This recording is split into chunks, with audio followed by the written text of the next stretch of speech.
আরে তুই ডিমের জন্য পেঁয়াজটা কুচা লাগে দাঁড়া, ও কুচা বানে। ছেলেরা খাবো না, তারা তখন ডিমটা পাবো। কুচতে আর লেট হবে না।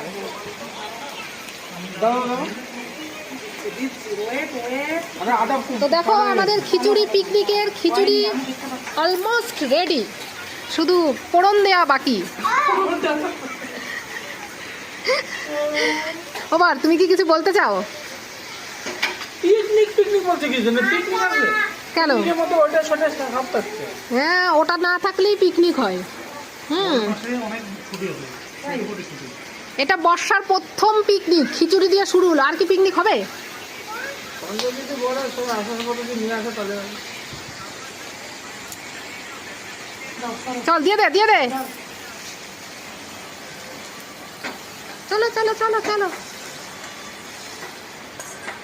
জয় গুরু, জয় গুরু।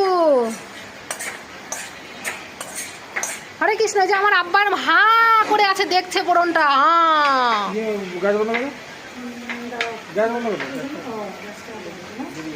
খিচুড়িটা কিন্তু দারুণ হয়েছে, দেখেই মনে হচ্ছে আলিশান, একদম আলিশান খিচুড়ি।